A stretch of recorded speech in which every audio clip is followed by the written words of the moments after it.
Memang kita manusia itu mau hidup kita tuh aman, bener gak sih? Iya nggak? Aman, karena itu pengen gue kontrol semua.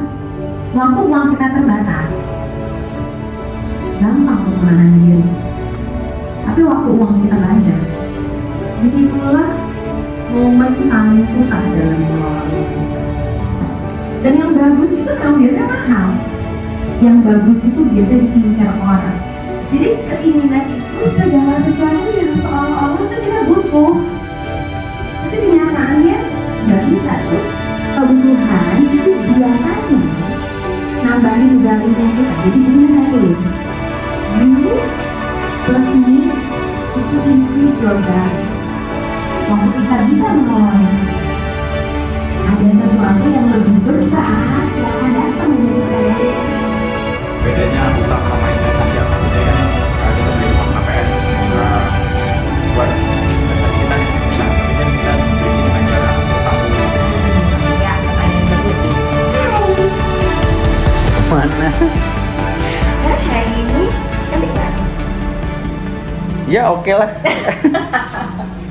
Aku mau ngajar kan, jadi hari ini aku mau ngajar di Meridian. Seneng banget karena topiknya tuh seru. Kita ngebahas needs and wants. Jadi bedanya kebutuhan sama keinginan tuh apa? Ya udah, kita ikutin aja yuk. Ngapain aja hari ini? Yang jelas ditemenin sama suami aku yang udah ganteng tuh, rambutnya baru. Halo.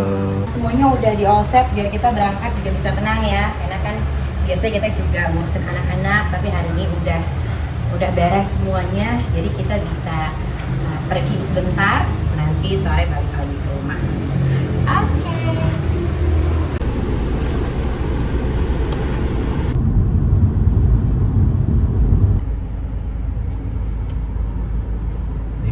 Meter lagi nyampe.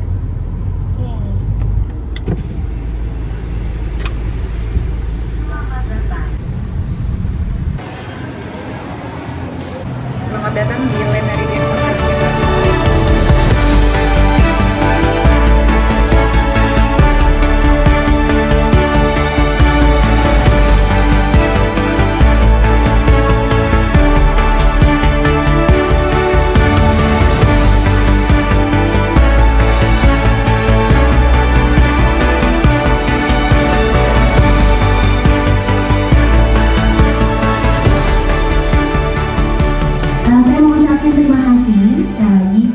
Ibu semua, juga untuk pihak Le Meridian ya, Mbak Dian, Mbak Dea juga yang udah mengundang saya untuk berbagi.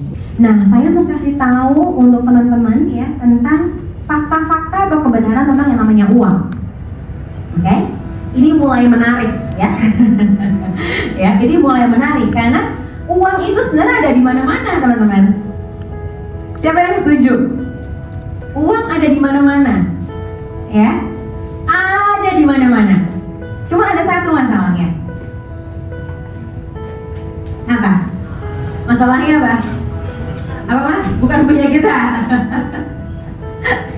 Iya, benar. Belum nyampe aja ke kantong dan dompetnya kita, benar nggak? Tapi pengen nggak nyampe ke kantongnya? Pasti. Siapa yang nggak pengen? Ya kan? Ya, dan waktu kita ngatur uang, Bapak Ibu, sebenarnya kita bukan ngatur uangnya. Kita bukan ngatur benda mati, tapi yang kita atur itu adalah ngatur diri kita sendiri. Waktu saya nggak bisa mengelola diri, akhirnya saya nggak bisa kelola uang saya. Mau puluhan juta, mau miliaran, bahkan triliunan rupiah. Percayalah teman-teman, kita nggak akan pernah bisa merasa puas. Oke, boleh next. Berapa banyak dari kita, maksud saya dulu, saya pengen banget punya uang banyak. Karena apa? Karena kita pikir kita bisa lebih bahagia nih. Masalah keluarga bisa selesai nih kalau uang gue banyak. Temen gue kemarin yang ngajarin gue bisa lihat nih, gue jadi orang sekarang. kayaknya orang tua gue bahagia, bangga deh sama gue, dan gue mau nunjukin bahwa gue udah jadi orang sukses dengan gue punya rumah, mobil, dan lain sebagainya. Berita buruknya itu semua bohong.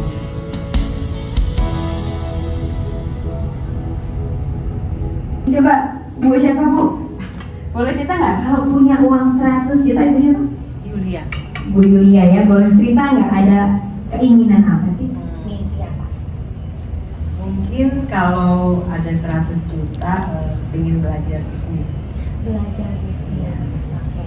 Soalnya kan udah jadi karyawan cukup lama, pengen belajar bisnis. Kenapa tadi saya sangat setuju dengan tadi yang Kak Ulan sampaikan itu, ya benar ya kan? Rezeki itu semakin dibagi semakin banyak. Itu makanya saya sangat bangga. Kira tepuk tangan dulu. Yuk, iya. Wah, Saya nggak bilang pinjamannya itu salah, tapi waktu dia nggak bisa mengukur diri itu yang salah. Pinjaman modal nggak ada yang salah, teman-teman. Tapi bisa diukur nggak? Udah pernah dihitung belum gimana ngelunasinnya? Jadi jangan cuma modal nekat aja, harus bisa ngitung. Oke, jadi kalau punya hutang supaya hidup kita lebih tenang, ya, coba dilunasi dulu pelan-pelan, nggak apa-apa, pelan tapi pasti, ya, pelan tapi pasti. Oke. Dan yang terakhir, ini kunci kalau semua berasa susah. Oke, bersyukur, benar ya? Dan berusaha untuk mencukupkan. Dulu waktu saya ngalamin krisis ekonomi, teman-teman, saya udah tahu nih, biasanya saya hidup dengan puluhan juta. Tiba-tiba bisa saya itu dapat income harian. Teman-teman bayangin yang biasanya kita setiap bulan ada uang masuk, tiba-tiba setiap hari aja belum tentu ada uang masuk.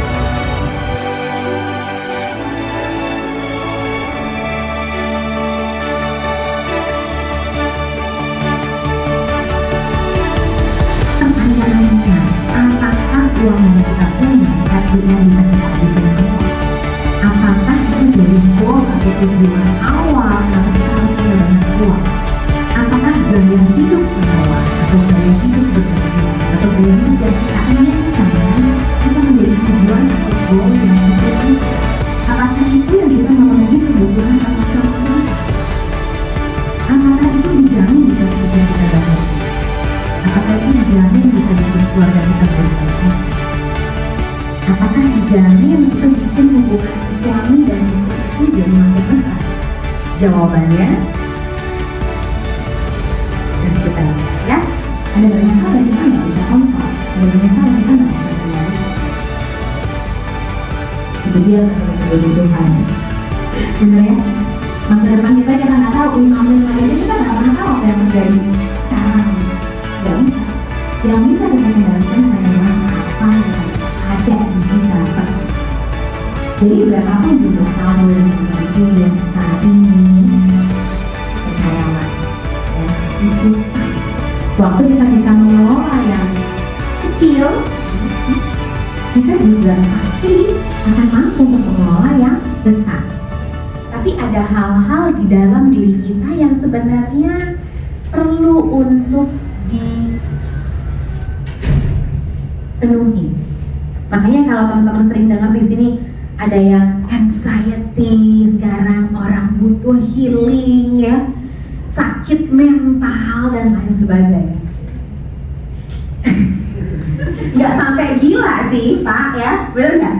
Nggak gila sih, cuma anxiety aja gitu.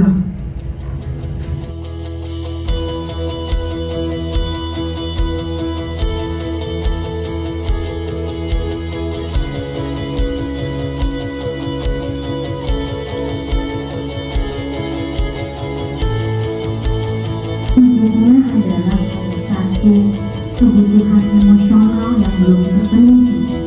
Makanya kenapa dia perlu ngomong baik. Jadi waktu teman-teman diperhadapkan sama sesuatu tentang gaya hidup, ya, coba tanya sama diri sendiri. kebutuhan emosional apa nih yang belum terpenuhi dan saya tuh pengen. Bedanya utang sama investasi apa? Biasanya kan kita beli rumah KPR buat investasi kita nih, aset kita. Tapi kan kita belinya dengan cara utang dulu nih. Ya, pertanyaan bagus. Kita harus ngerti dulu yang namanya utang. Utang itu adalah sesuatu yang memang kita nggak punya, jadi ada. Artinya ada pihak lain yang nolongin kita untuk punya kesempatan. Tapi itu harus dipertanggungjawabkan. Nah, pertanyaannya kita ngutang ini buat apa? Yang kita beli ini se-worth it itu nggak? Selayak itu nggak untuk kita ngutang? Jadi kalau teman-teman hari ini dipercayakan angka yang teman-teman rasa entah cukup, entah kecil, entah banyak, lakukanlah dengan semangat. Lebih baik lagi, karena yang menanti teman-teman nanti lebih banyak. Jadi 100 juta tiba-tiba dikasih, mungkin banget. Oke? Selama kita tahu bahwa hidup kita ini ibadah, ngatur uang kita itu ibadah. Makanya kalau kita bisa bertanggung jawab sama apa yang kita kasih, pasti kita akan dipercaya. Nama saya Dian, saya finance di Le Méridien Jakarta, usia saya 33 tahun. Tadi setelah mendengar sharing dari Mbak Wulan, bagus banget ya. Semoga bisa dipraktekin sih di kehidupan sehari-hari. Yang paling penting nabung 20%. Saya Rifki dari Hotel Le Méridien Jakarta. Tadi habis ada sharing session sama Mbak Wulan. Itu seru banget, di sini diajarin kita gimana cara mengelola diri kita sendiri, emosi kita supaya teratur dalam mengolah uang yang kita miliki sendiri dulu untuk masa depan yang lebih baik. Thank you Mbak Wulan, semoga sukses, semakin jaya.